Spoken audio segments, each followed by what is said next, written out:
Всем доброго дня, я Наташа Комиссарова, и добро пожаловать на мой канал.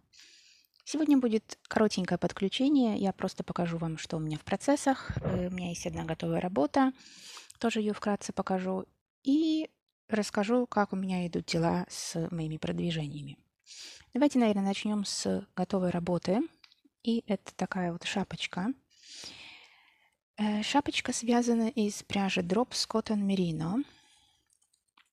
Вот так вот выглядит этикетка. Это 8 цвет.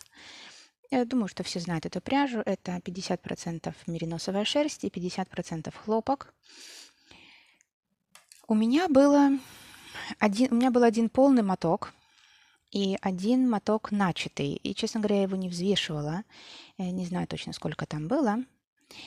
Но мне чуть-чуть повезло, потому что у меня полный моток весит 53 грамма. То есть в общей сложности эта шапочка весит 95 грамм, то есть почти 2 мотка. И она получилась, ну, по голове, скажем так. Я бы, конечно, хотела чуть-чуть, чтобы она была больше. Она вот прям впритык, вот так вот по голове, но больше у меня пряжи не было, и получилось, как получилось. Такую я сделала, шапочку, потому что мне нужна была шапка для Яна.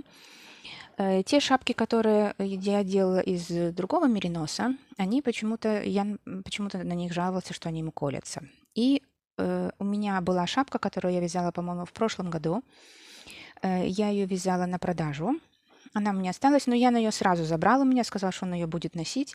И вот он ее одну и носил. Эта пряжа связана из Drops Merino Extra Fine. И она мягенькая, и я так вижу, что единственный меринос, который он переносит, чуть-чуть, может, в более теплую погоду, это вот именно этот меринос. Он, наверное, менее колючий, наименее колючий из всех мериносов. Но, знаете, во-первых, он нам не подходил по цвету к куртке. У нас темно-синяя куртка и темно-синяя, в принципе, одежда, которую он должен носить в школу. Вот, поэтому я хотела чуть-чуть другую связать, и плюс она без фиксированного подворота. То есть здесь, знаете, как ребенок пришел в школу, снял шапку, бросил ее где-то, она там где-то валяется, она вот так вот валяется, он ее или так наденет, или вот так наденет, или вообще вот, ну, так, наверное, не хватит. То есть она как бы гуляла и жила своей жизнью. И поэтому я хотела сделать шапку, которая подходила бы нам по цвету. Плюс я сделала здесь фиксированный отворот, чтобы она была более-менее, ну, нормально лежала по голове. Так, может, покажу вам еще, как я делала убавки. Вот так я делала убавки. Я, честно говоря, перевязывала раза 3, наверное, макушку. То есть я сделала убавку вот здесь вот, изнаночную петлю убрала, потом через 4 ряда сделала следующую убавку, потом через 3, потом через 2, 1, 1, и уже потом шла по убавлению в каждом ряду. Сначала я, когда вязала эту шапку, делала, например, насколько я помню, 4, потом 3, 3, 2, 2, но мне не хватало пряжи. Я ее 3 раза переделывала и остановилась вот на таком именно, можете взять себе на заметку, на таком э, способе убавок. Так, на таком как бы количестве убавок. Вот.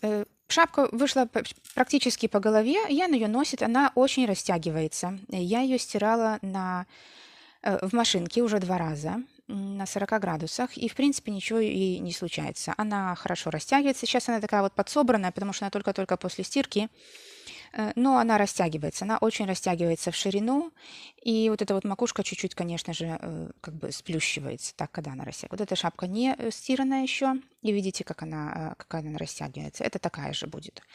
Вязала я ее на 136 петлях, и вот эту на 136 петлях. В принципе, они одинаковые. Несмотря на то, что это хлопок, она очень хорошо растягивается, и как бы это не сильно влияет. Она мягенькая и хорошая. Что еще? Вязала я на 2,5. Да, чтобы шапочка была плотная, я вязала это на 2,5. И насколько я помню, эти шапки я тоже вязала на 2,5. Чтобы они тоже были такие плотненькие и не совсем растягивались. Но, в принципе, тянутся неплохо. Так, вот такая у меня первая готовая работа. Я хотела еще купить пряжу, вот такую же, только темную, потому что у меня есть шарфик, еще остался с прошлых времен. Он сделан из Drops Baby Merino.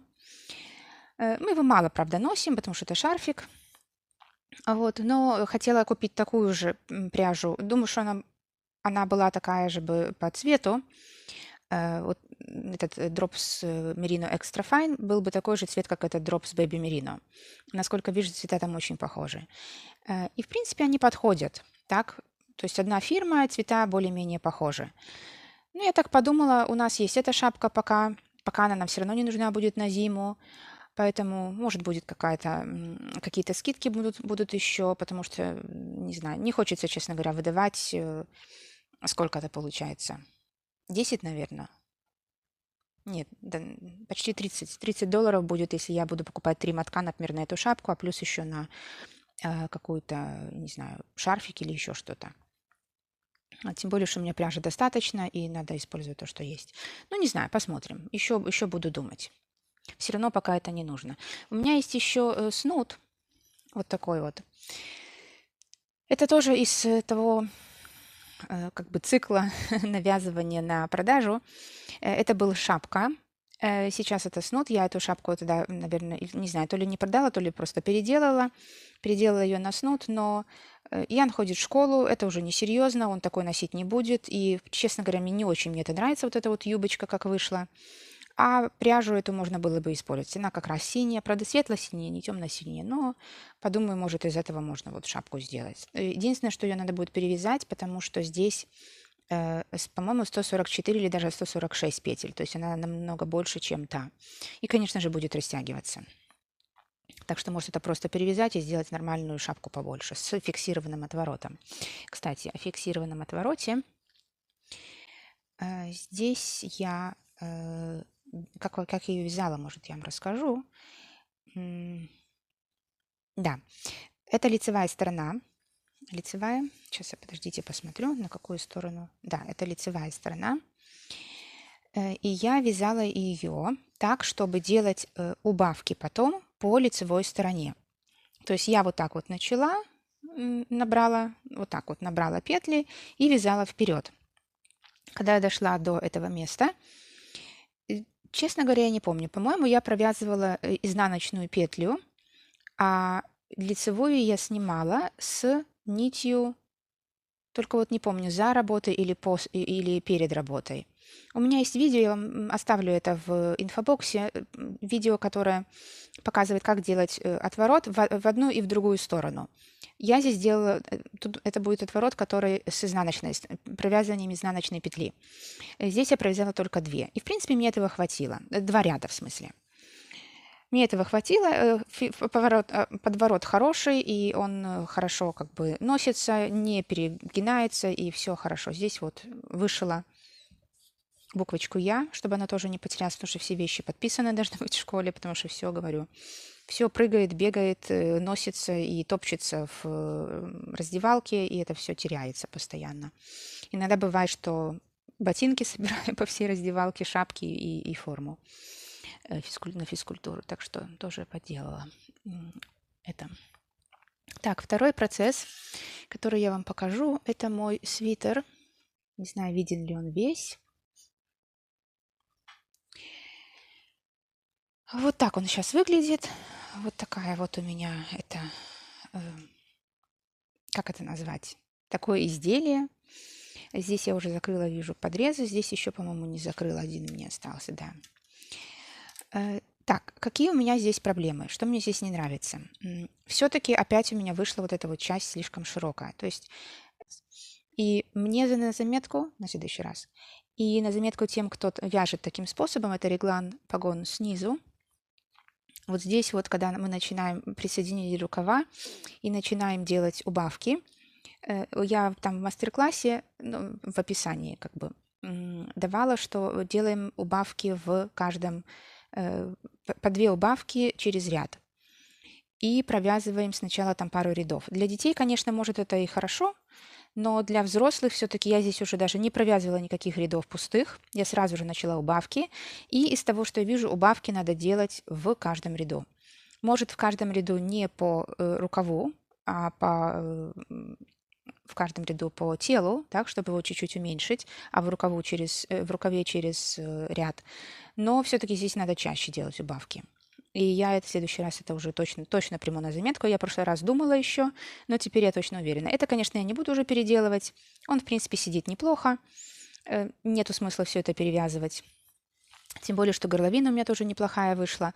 Но, знаете, я вот смотрю на эту горловину, и так вот думаю, этот вот свитер, он такой очень, как это сказать, объемный, так.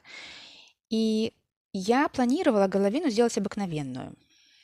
Вот, так как сейчас еще, наверное, вот провязала бы пару рядов, чтобы это было вот, ну, конечно, не такое длинное, как на манжете, но хотя бы половинку.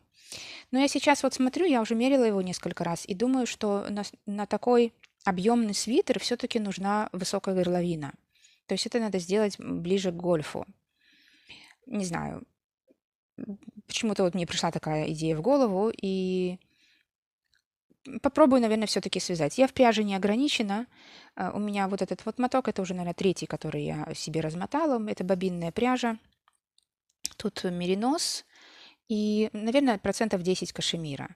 Она не колется, поэтому я думаю, что горло не будет колоть, и эта горловина будет как нельзя кстати и хорошо очень смотреться именно на таком вот объемном свитере. Честно говоря, я не знаю, как это будет выглядеть после стирки, потому что то, что я стирала, у меня вот есть образец, но образец он не раскрылся. То есть, видите, это постиранное изделие, может, оно минимально светлее, чем само вот изделие не постиранное. Но пряжа это не раскрывается, она какая-то такая вот, как есть. Может, конечно, чуть-чуть разъедется по узору, но как-то вот раскрытия я здесь особо не вижу. Но у меня вот этот образец есть, и я думаю, не бросить ли мне его в машинку. Потому что я вот этот свитер, в котором я сейчас сижу, не знаю, будет видно вам или нет, он у меня был чуть-чуть большеват. Я его вязала в прошлом году, и это тоже бобинная пряжа. Это меринос 100%. У меня даже были подозрения, что это не меринос, потому что пряжа, я его стирала, наверное, уже раз 5, и она, ну, особо не раскрывалась. Эти рукава, кстати, мне были вот где-то до сюда. Я его недавно, пару дней назад, бросила в машинку на 40 градусов с какой-то верхней одеждой, которая тоже была светлая. И вы знаете, только тогда пряжа эта раскрылась. Это не был режим шерсть, это была абсолютно обыкновенная 40 градусов, обыкновенная стирка, стандартная. Пряжа очень раскрылась, вышел пушок такой вот этого мериноса. Он, конечно, подсел, как видно, тут у меня уже короче рукава, ну, намного, на сантиметра 3, наверное. И раньше я их подкатывала, и мне все равно еще было большевато. Но сейчас вот как раз даже, может быть, уже и чуть-чуть и маловаты. Но меня эта длина как раз устраивает. Он стал плотнее. Я не скажу, что он сильно сел, сильно свалялся, но он стал плотнее, и он стал такой вот... Мне очень нравится, как он сейчас выглядит. Вышел пушок, пряжа раскрылась, и у меня была еще ниточка, я опять ее подожгла, уже после стирки такой. И если раньше, когда я поджигала, у меня такая капелька твердая, ну, не твердая, но она была чуть-чуть твердоватая, то есть она не полностью так вот, знаете, распадалась, этот вот пепел распадался как бы на составляющие, так что совсем это было как мука, то сейчас это именно так и было. То есть это меринос. Единственное, что тогда, когда я поджигала его, эти капельки были из-за того, что была пропитка. То есть он все еще не был выстиран хорошо. И только после вот машинной стирки он хорошо выстирался, вся пропитка ушла и пряжа раскрылась. К чему я вообще это все? К тому, что я думаю, что этот свитер, ввиду того, что он не раскрывается, я этот образец стирала, наверное, раза 2, причем в горячей воде довольно, я думаю, что надо его тоже постирать будет в машинке. Я сначала брошу вот этот образец, посмотрю, не сильно ли пряжа скукожится и вообще что с ней будет. И потом посмотрю, постирать ли вот этот вот тоже в машинке. Он довольно большой, думаю, что немного даже надо будет еще добавить к этому свитеру, чтобы на машинку стирать. Вот так это все выглядит. Это такой вот у меня процесс. Как начало я вязала, я уже рассказывала в прошлом видео. Если кому-то интересно, пройдите, посмотрите. Это уже второе видео, где я этот свитер показываю. Там, кстати, есть еще и схема этого узора. Вот такая у меня вторая работа. Так, и еще одна работа, вот это вот. Тоже бобинная пряжа, меринос, стопроцентный в этот раз. Я вам в прошлый раз показывала и жаловалась, что мне кажется, что это маленькое будет изделие, это свитер на меня. Вяжу в 3 нити. На спицах, по-моему, это 3. Да, это 3. Тот белый свитер я вязала на 3,5, шапочку я сказала на 2,5. Возвращаясь к этому свитеру.